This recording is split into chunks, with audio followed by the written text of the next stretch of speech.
Wake up! It's morning time. Hello, hello. Hey, Stephanie. Guys are coming in fast and furious this morning. I'm your host, Naketa Thigpen. For those of you who are unfamiliar with the 5 a.m. Wake and Breakthrough, I'm excited to be here. You guys know the whole purpose of 5 a.m. Wake and Breakthrough is to make sure we're breaking through all the barriers that are preventing you from increasing focus and infusing balance. Hey, Marguerite. Yours was the name I couldn't see so fast. This is a run day for you, girl. Hello, huge ottoman. Welcome. You said ready for your coffee break? I know that's right, Stephanie.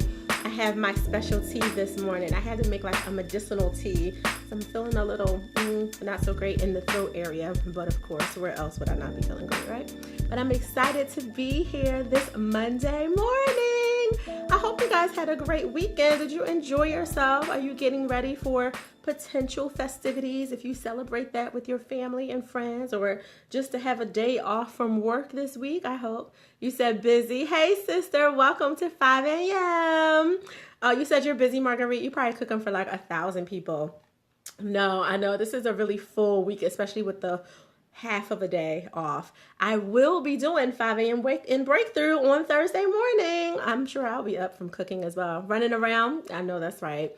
Hello, welcome everyone who is new to 5 a.m. Wake and Breakthrough. If this is your first time, show us where you're from. We're going to jump right in because the theme of this week is all about what else? So appropriate, the boiling point, because some of us are going to be cooking this week and we're going to be boiling potatoes and broiling things and all kinds of things. Kind of corny, I know, but the timing was perfect. This particular boiling point that we're talking about, though, is you. When you reach the boiling point, that happens because you've bottled everything up. It's like shaking up a soda and it's spewing everywhere. We have to be, hey, Bobby, welcome.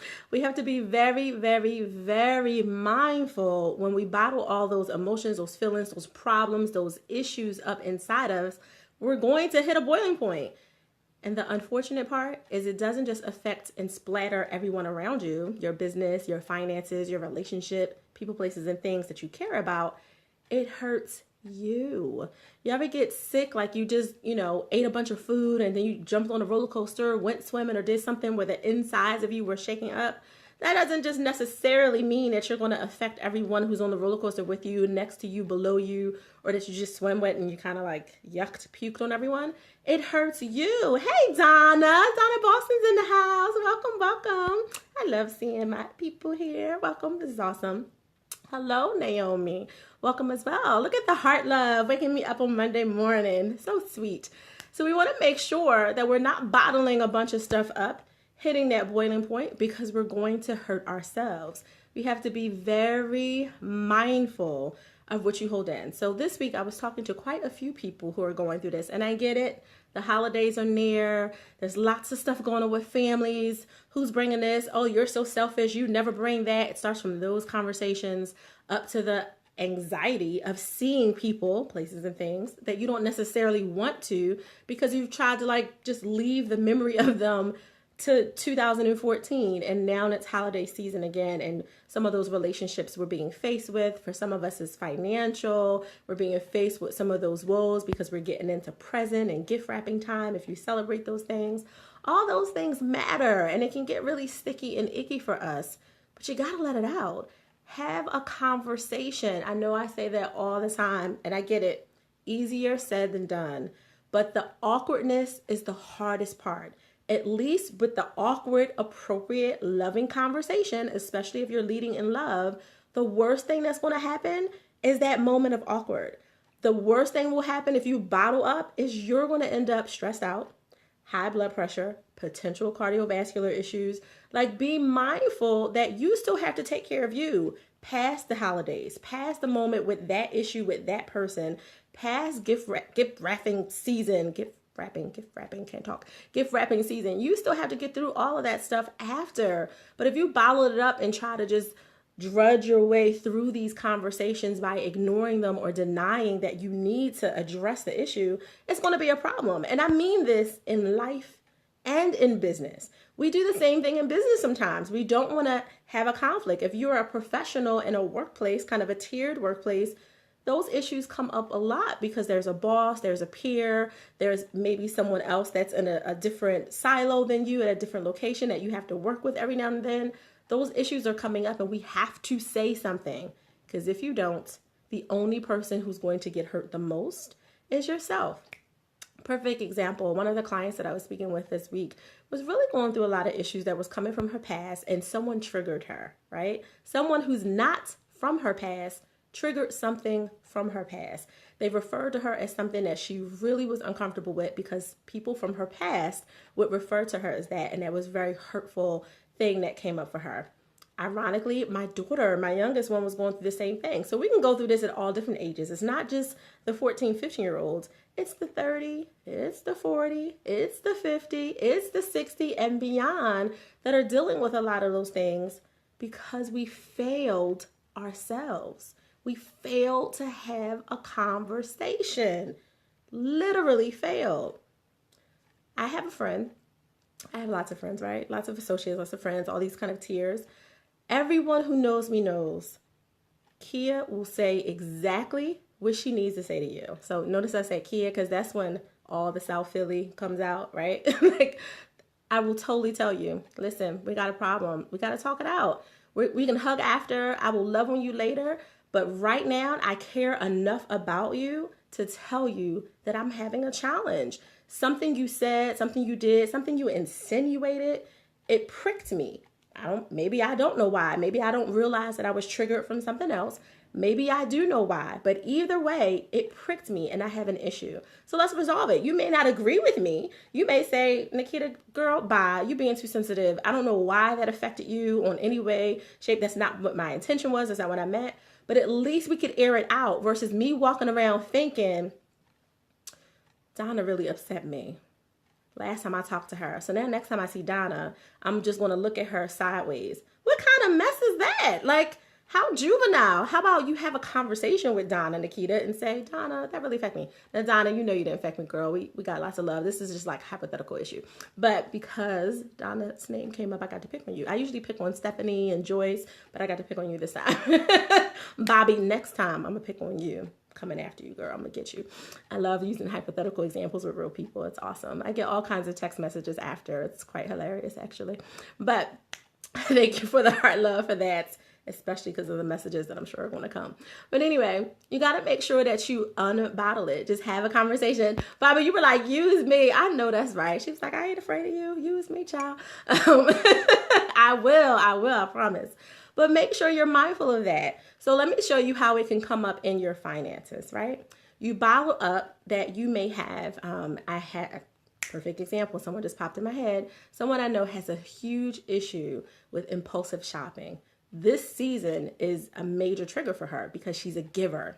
So the justification for her impulsive behavior is, well, you know, I love to give and it's the holiday season. There's no perfect time, but it causes issues in her marriage, right? Because now she's justifying a behavior instead of addressing it. She actually holds all this stuff in. The impulsive shopping is really to deal with a void because she's unsatisfied in a completely different level of her life, which is her professional career. So because she's unsatisfied in her profession, although she makes pretty good money, she uses the impulsive shopping as an outlet that seems like it's for a good thing because she's not buying, she's not a hoarder. She doesn't buy junk to like store it in the attic or anything. She's constantly like, got your kids this, got you guys that, bought you this, got you that. Like she's constantly doing that with everyone around her, even people that she doesn't know that well because it makes her feel good. But it's really more about her because she's not dealing with her issue. Now let me tell you how that's going to hurt her. Although it sounds really sweet, it's ruining her marriage. That's part one. It's definitely putting a dent in her finances. That's part two. And when she's finally ready to take the leap to go into her next level of career, which may mean that she has to take a pay cut, she's going to regret that she wasn't saving more than she was spending. If anybody can relate to that, throw your hearts in the air. That sounds kind of corny, didn't it? But y'all know what I meant. I'm sure people can relate to that at some point in their life. I know I can. I went through not, big Willie spending by any means, but my thing is my house. I love to decorate and design. It's just personal. It's not a career choice or anything. It's just something I like to do. But when I get really upset, I'll clean, I'll reorganize, I'll start moving furniture, and don't let me have a little bit of extra. I will hit a home goods store in a minute. And, I'm going for pillows and all kinds of things. Steph, you said some of your students are doing this. I know. It happens, whether it's with finances or in their relationships or with themselves, with anger and frustration. They'll hold everything in and not have a conversation. I just said that to both the client that happened with this week, which is ironic. It just happened to my youngest one as well. She exploded, just kind of sharing like how things were bottling up for some stuff she was dealing with at school. Normal, nothing dangerous, nothing crazy, but it was eating at her. I was like, well, whose fault is that? And I have to be real the same way I am with you. I am with my children. I always tell them, I'm sorry, I'm not sensitive. I'm not a sensitive mom. And you know that. Love you to life, but I'm not sensitive because I'm going to challenge you to your greatness. You can't be upset that no one knew you were in pain. If you're walking around in pain, aches all over your body, feeling like your internal organs are about to explode, but you don't open your mouth, whose fault is that? That's your fault, boo. You have to say something. If you walk into an emergency room today and you start acting crazy saying you're in pain but won't tell the doctor where, I'm going to tell you to leave. They stopped showing up to class because they didn't like my grading policy for late assignments. Steph, I get that. And they should have had a conversation. It would have been really simple. Like, hello, Miss Stephanie, or Professor Stephanie, whatever they refer to you as appropriately, of course. We're having an issue with this. This is not what we're used to. And that's probably what it was, right, Steph? They're not accustomed to that particular grading style. And that's why they had an issue. Maybe previous teachers, instructors, and professors let them get away with a lot. Maybe no one just actually put it in writing the way you did and was very clear on what it was. And some people could actually have thought the same way in terms of their previous teachers, but no one was clear up front. You set your boundary up front. Some people can't handle that because they see that as an affront. They see that as a conflict in the making. I say bring it. Like Bobby said, like, girl, pick on me. I don't care. Use me. Bring it, because I know that my skin is thick enough to handle it. And unless you go really overboard and you really tap into some areas that you probably don't want to, because, at the end of the day, we are all human and everyone has that boiling point that you don't want to tap, not intentionally, not on purpose. And we'll talk about that a little bit later this week as well. I think that's Thanksgiving. I don't think about it for the schedule. For the most part, bring the conflict so we can get everything very clear on the front. I definitely set my boundaries up front. Marguerite, I know you do. That's the soldier in you, girl. You're a veteran. You don't play no games. I already know that. But you're right. You have to be really, really clear, because as we talked about last week, creating boundaries makes room for growth, not just for you, but for them as well. I love when people that I meet are really clear up front with what their boundaries are. It makes it super easy to understand what my place and what my position is in the relationship. Like, okay, this person is going to be more flexible to the silly Naketa. This person is going to need some Kia because they already acting out. Let me see where I stand. It makes my relationship really clear and really, really easy. And I get it. And now I'm able to communicate with that boundary. But we won't always do that. And then it causes a bunch of regrets and anger and frustration, or feeling used. Hashtag that. We always seem to fall into these places where now we feel used because we were bottling up things. Well, I always do this for him, or I always do this for her, and I don't feel like this relationship is reciprocal. That is a problem. Why isn't your relationship reciprocal? Is it because you weren't clear and upfront with what you wanted, what you expected, what you needed? Or is your relationship not reciprocal because that person was giving you a whole bunch of stuff that you didn't want, emotionally, physically, spiritually, mentally, whatever was happening, and you didn't say anything? You just bottled it all up.